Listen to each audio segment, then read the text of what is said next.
Middle-earth is more than just land. It is the memory of ancient heroes and terrors that awoke with the first light of dawn. Today, an old wizard will tell you.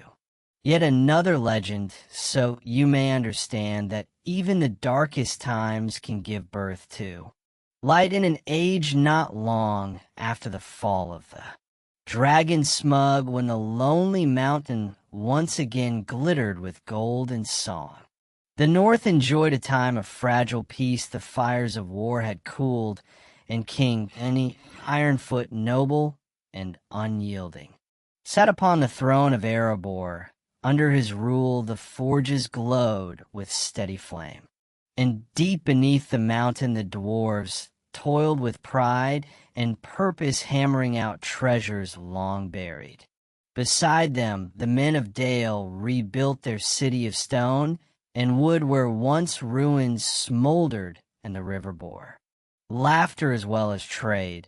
But even as Erebor flourished and Dale raised its towers anew, the north whispered of shadows stirring far beyond the snows and cold winds of the withered heath, where the mountains claw at the sky and silence rules the deep. The ancient evil of Mount Gundabath roused from slumber the goblins who had fled in shame after their defeat in the battle of the 5 armies had not been idle beneath black peaks and cursed stone. They multiplied like rot in a fallen tree anew.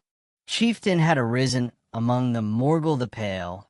I called so for the cold gleam of his gaze, like light glancing off a corpse. Rumors told of his birth in the depth of Almar, where dark sorceries lingered like poison in the soil. Morgul was no simple brute. He was a schemer, a speaker of forgotten tongues, and he bore with him the bitter inheritance of the Witch King's dominion. Under his iron hand the goblins of the misty mountains, the wild orcs of the gray hills, and even the cave dwellers of Mirkwood swore blood oaths in the dark from mountain to veil. Their fires burned again, and drums thundered through the stone halls of the world's underbelly. The first signs were small. A traitor vanished along the high road to the Iron Hills. Then a goat herd was found torn into his flock.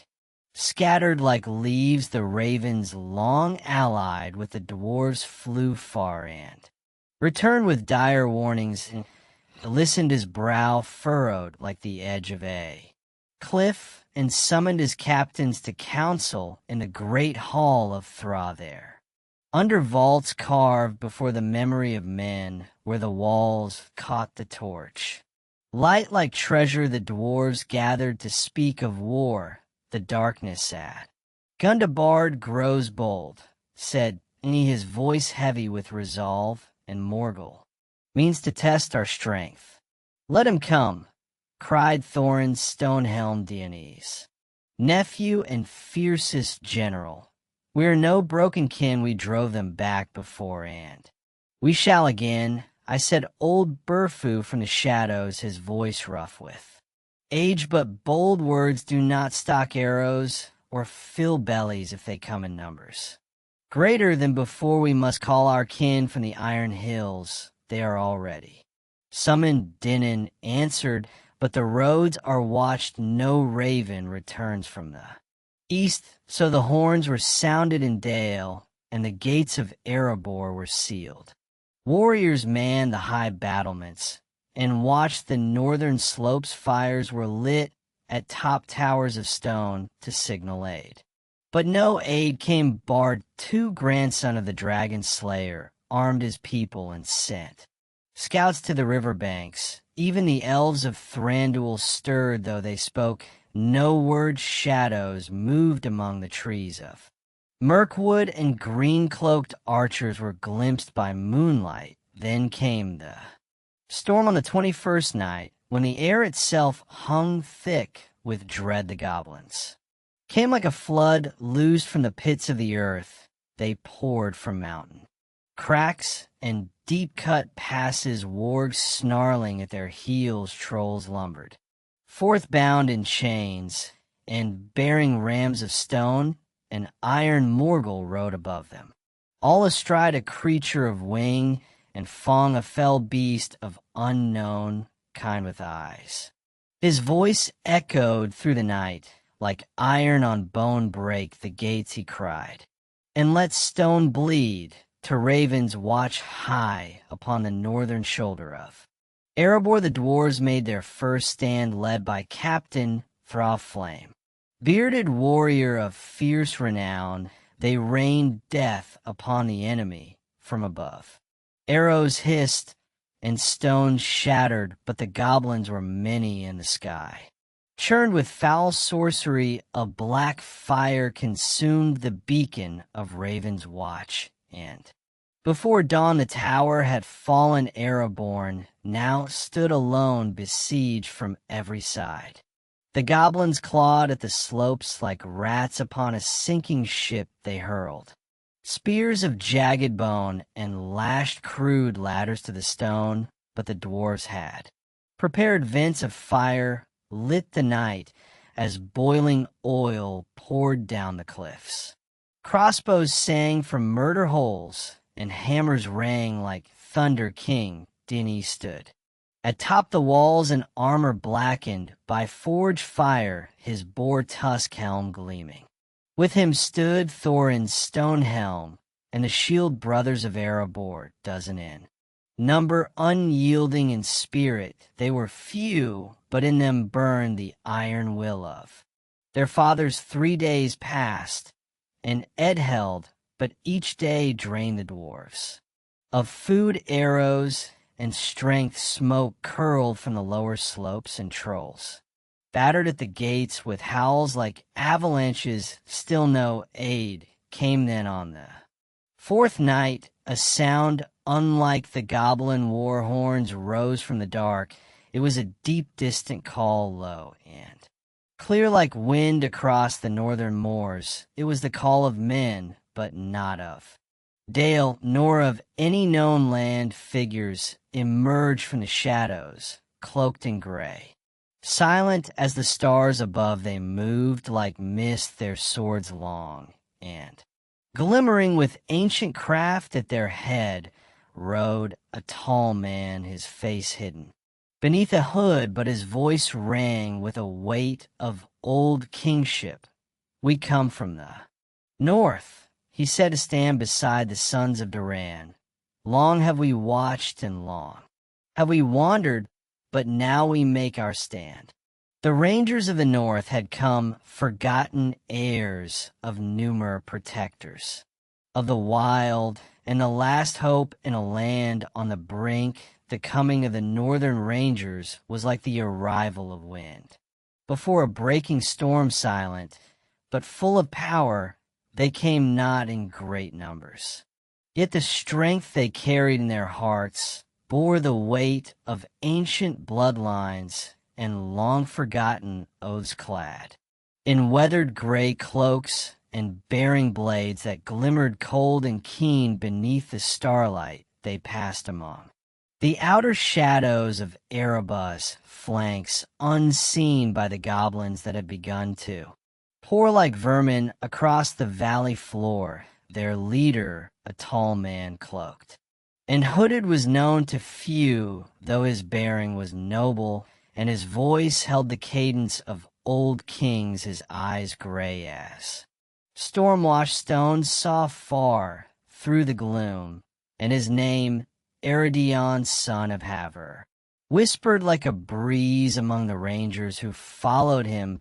They had answered no summons, for none had been sent. Their path had brought them here, through wildlands and forgotten passes, drawn by rumors on the wind and signs in the star. Though they held no realm and wore no crown, they had kept watch over the north for many years, hunting down the remnants of darkness that still festered in the hidden corners of the world. Any iron foot standing upon the ramparts looked down with weary eyes when word reached him of the strange host approaching from the mists yet when he beheld them, his heart stirred, for there was something in the manner of the tall man that stirred memories of the elder days. He ordered the gates of Erebor opened just wide enough for the rangers to pass, and within the ancient halls they were welcomed with grave ceremony beneath the stone-veined roof of the Hall of Echoes, where the voices of kings lingered in the stone. Aradion stood before thee, neither bowed, for neither was servant to the other, but there was honor in their meeting. You come at a dark hour, said Thinny, his voice like deep forged iron, and yet I deem your coming a light against a shadow. Speak your purpose, we are watchers in the north, answered Aradion, his tone as steady as the mountain wind. We have hunted the spawn of Morgoth since the elder years, and now a shadow rises from Gundabad that smells of the old darkness. Morgul, the Palei, stirs powers long buried, and we would not see Erebor fall to such. Hands nodded slowly, his gaze never leaving the rarest face. Then you have our thanks, and if we fall, we shall fall together. Together they stood that night upon the high battlements overlooking the plain, where campfires burned like scattered stars. The goblins had not yet discovered the rarest presence, but it would not be long. Scouts reported movements to the east, signs that Morgul gathered his strength for a final assault. Wargs circled like wolves denied a kill, and the air hung heavy with the promise of blood. By morning the goblins began their assault in earnest.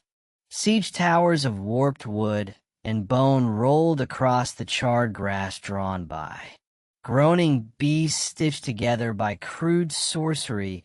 Great drums beat from the hills, echoing like the heartbeats of some foul god, and the war horns of Gundabad cried out across the valley. Bane marshaled his forces with unyielding command.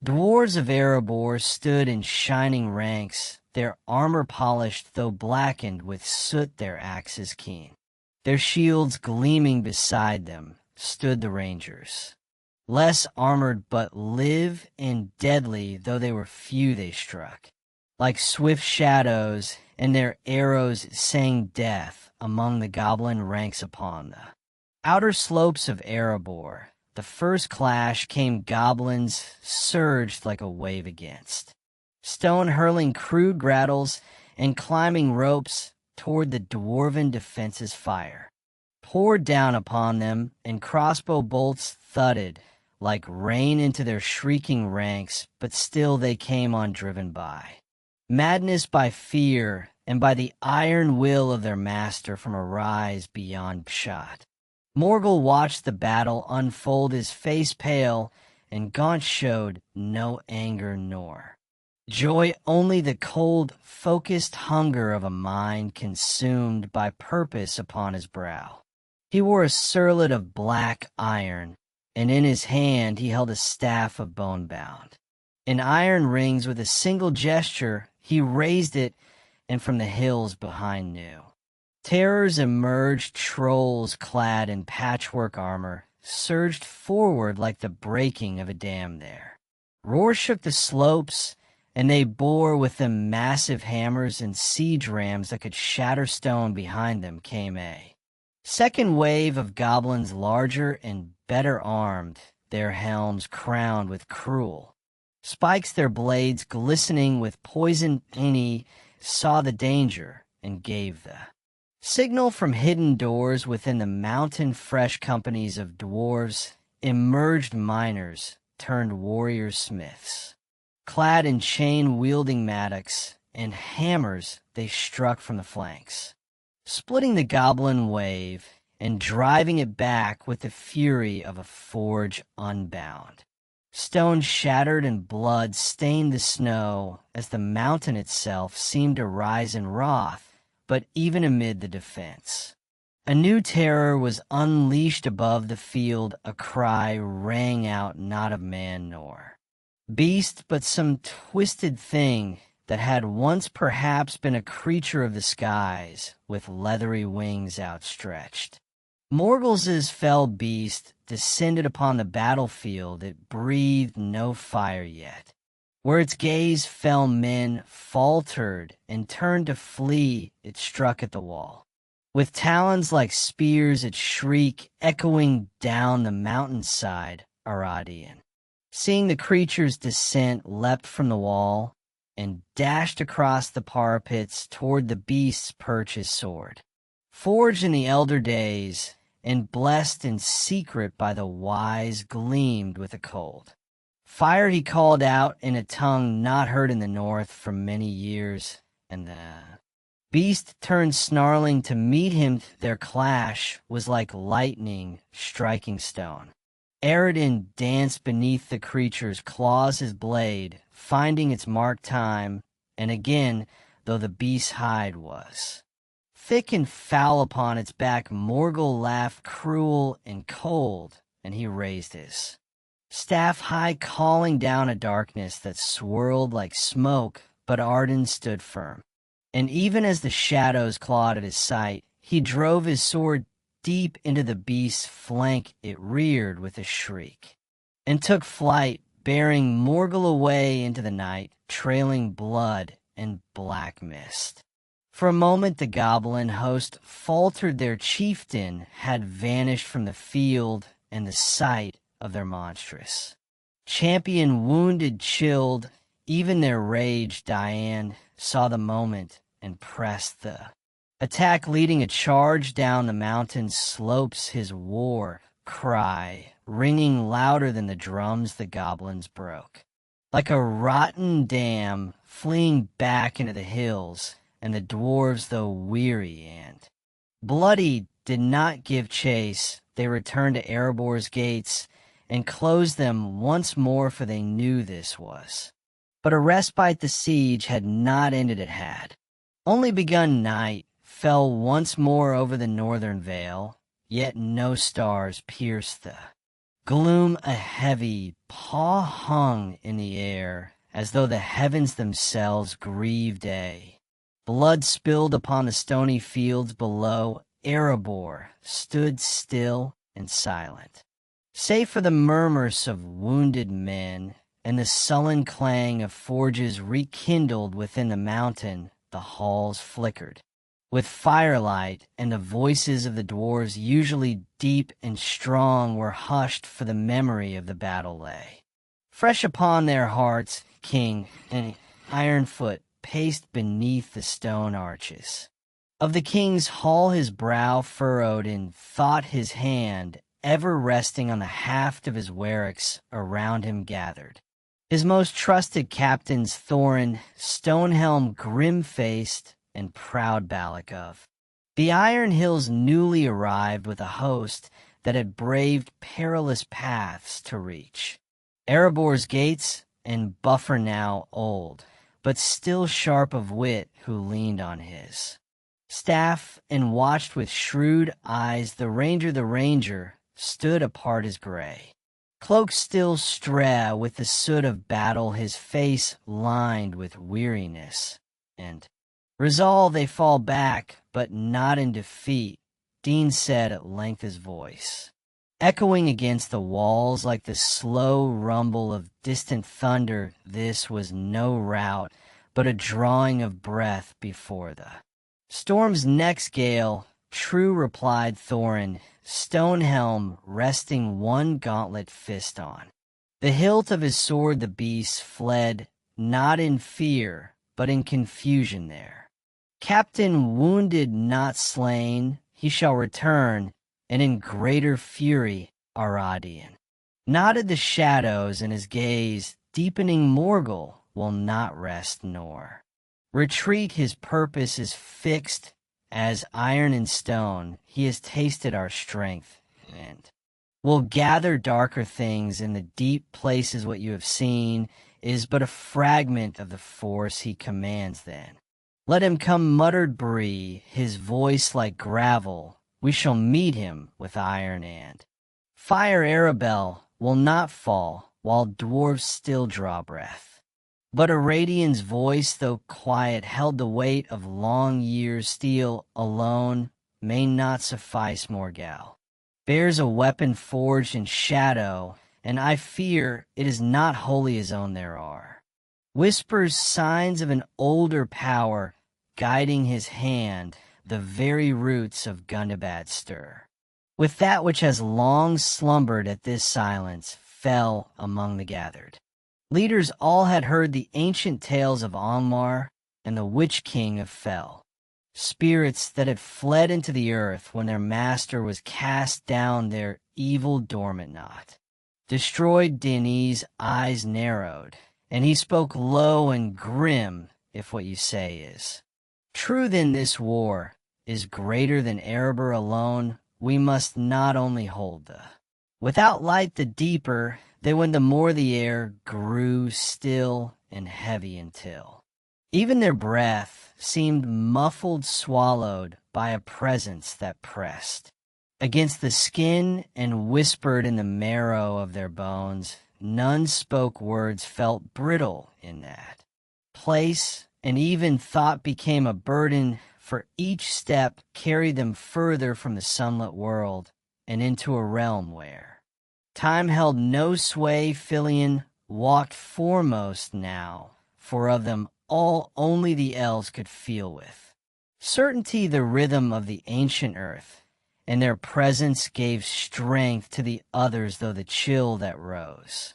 from the depths crept through cloak and mail alike. Behind him followed Howis, his eyes ever fixed upon the darkness, ahead his hand resting lightly on the hilt of his long blade, and at the rear came Thorin, whose axe glinted faintly in the gloom, and who bore the lantern of the dwarves, a sphere of crystal filled with trapped starlight, gifted by the smiths of Erebor. For this very purpose it was.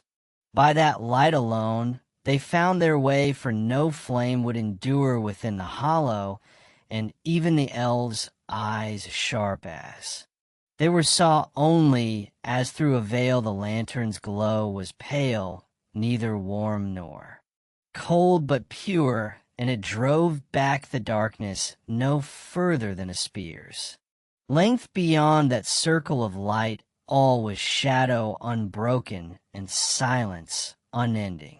After what seemed a full day's march, though none could reckon time in that place, they came at last to the first of the lower halls, vast chambers of rough stone, long abandoned and yet not wholly empty. Strange markings adorned the walls, etched deep by claws or blades not made by dwarf or man, and in places the stone itself seemed scorched or cracked as by ancient fire. Bones lay scattered in the corners, some bleached and brittle, others fresh with the marks of teeth and talons still clear upon them of the dead. Some were goblins, their twisted forms contorted in terror, but others were of no kind known to any law. Gotham examined them in grim silence, then shook his head. Beasts were not slain, he said, they were unraveled, pulled apart not by claw, but by, well, I do not know what did this, but its hatred is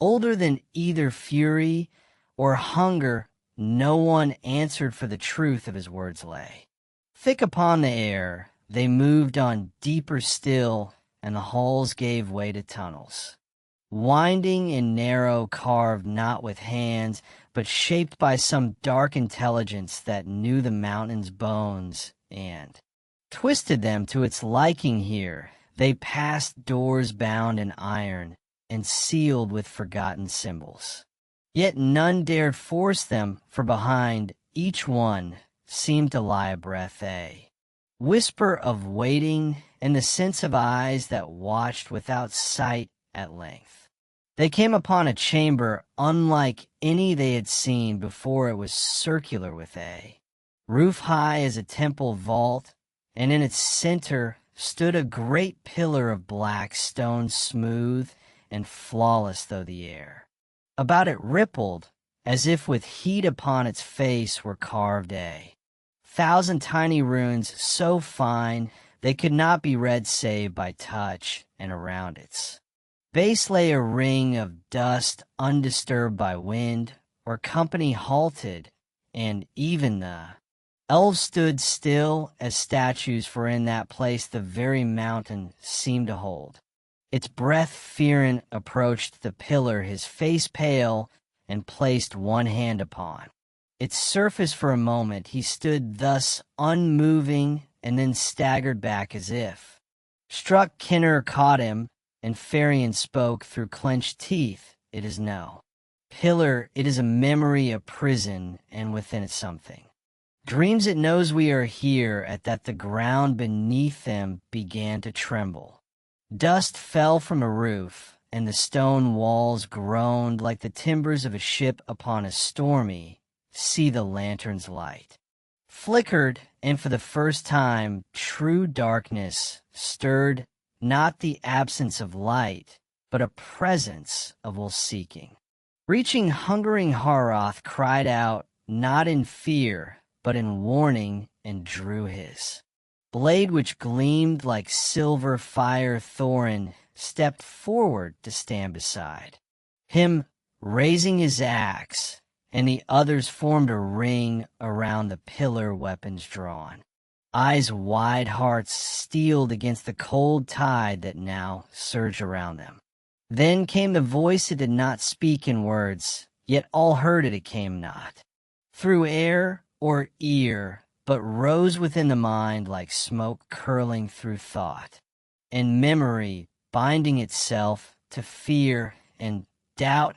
It was not loud, nor did it rage. It whispered slow and certain, as though it had waited long, and now found its purpose fulfilled.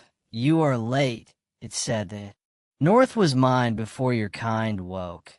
I remember the shape of the world before fire. I remember the silence before song. You have come to wake me, and I am waking." Eden fell to his knees, clutching his head, and Brun roared, stepping forward with a war cry upon his lips. But before he could strike, the black pillar pulsed with a lightless flame, and from its base rose a shadow. It had no form at first, only height and hunger in it. Towered above them like smoke shaped by wind, then eyes opened, not two, but many, scattered across its shape like stars glimpsed through storm clouds, and each one burned with a cold fire that pierced the soul. Thorin cried aloud by Duran's name, "Stand fast," and leapt forward, swinging his axe with all the strength of his line. The blade struck true, but met not flesh or stone. It met memory wroth, and Wallay. Sound rang through the hall like the tolling of a bell that had never been forged, and the pillar cracked from base. To crown the shadows screamed, not with pain, but with recognition, and the walls began to split. Stone fell from the ceiling, and a wind arose from the chasm's depths, howling with the fury of something long confined and now freed. The elves loosed arrows that vanished into the dark. The rangers held the line with sword and fire, drawing ancient symbols into the ground with the ashes of sacred wood. Gotham cried out in Khuzdul, invoking the oldest names of the mountain, and the lantern blazed brighter.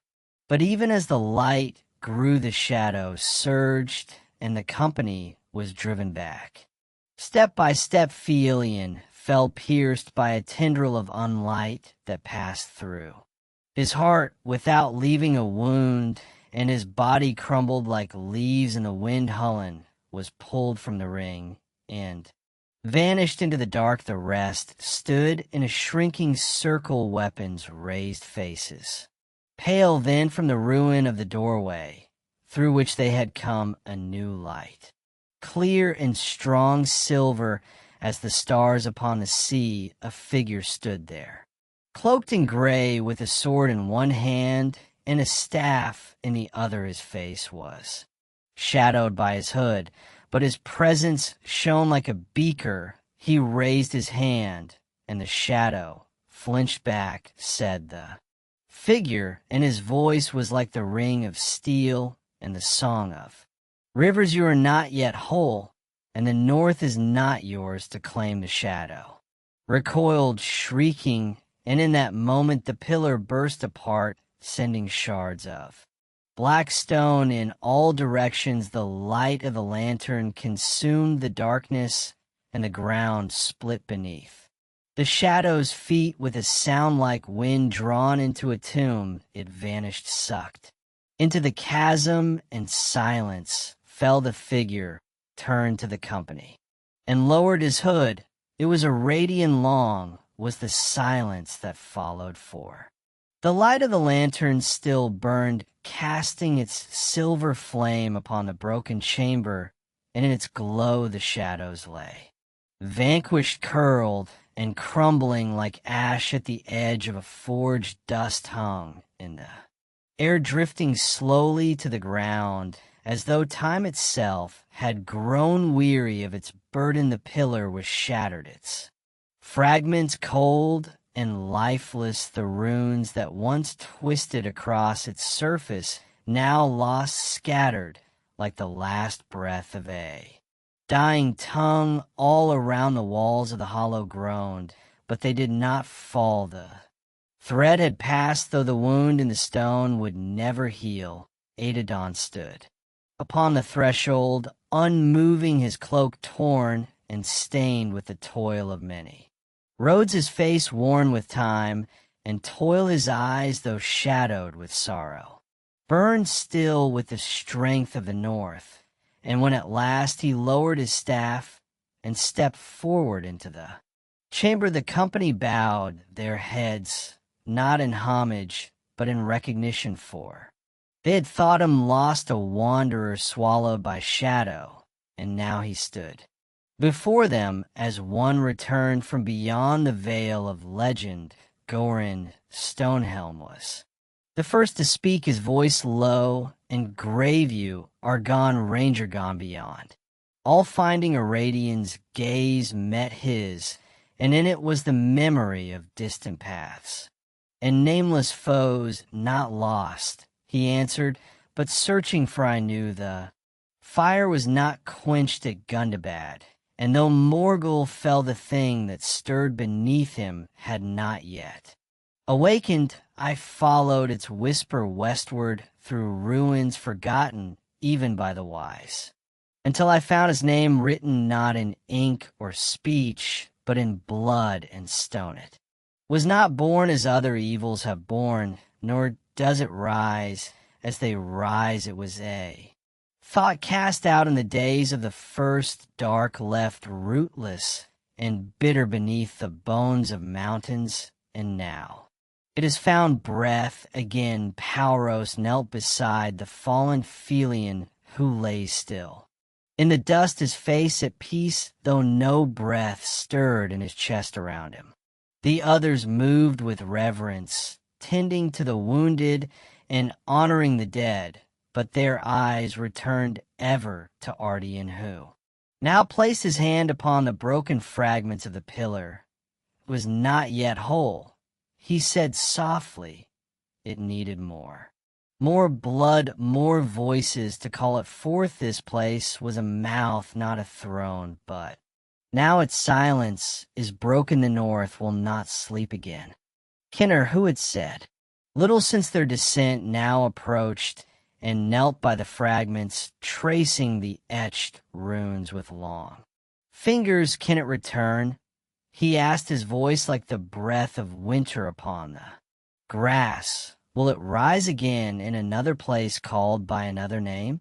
Aradian looked to him, and though his voice was calm, it carried the weight of years. Perhaps for evil is a weed with roots that run deep and wide, and though you cut one branch, others may grow in hidden places.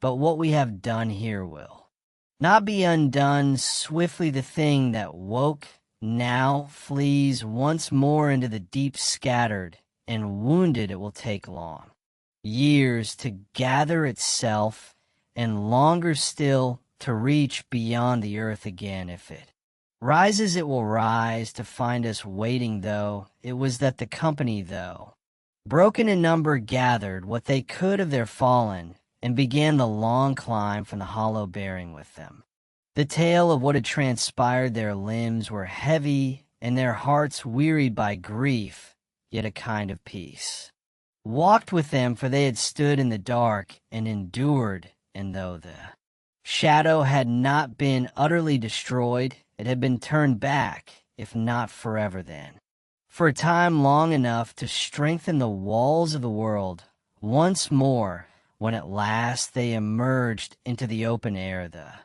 stars shone high above, bright and unclouded, and the moon white and sharp as a horned helm bathed the land in silver. There upon the ridge that overlooked the valley of the hollow, they laid Philin to rest, raising a cairn of white stones upon which the elves carved no name for his name. They said was now a song sung only beneath the stars' helens.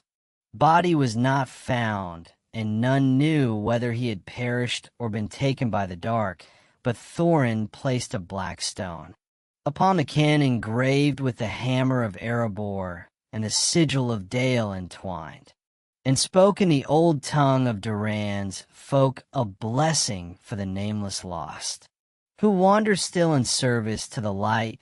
The journey home was long, and though no foe hindered their path, each step was heavy, for their hearts carried more than wounds. Yet when they reached Ammon, on ran once more. They found the fires of the watch still burning, and the wind carried no malice. Word was sent ahead to Dale and to Erebor, and the lords of the north gathered to hear the tale. In the great hall of Ironfoot the survivors stood before the throne, and Arden, though he asked no title and bore no crown, gave account of what had passed. The king listened in silence, and when the tale was done, he stood, and from his own neck removed the chain of stone that marked the lords of his line.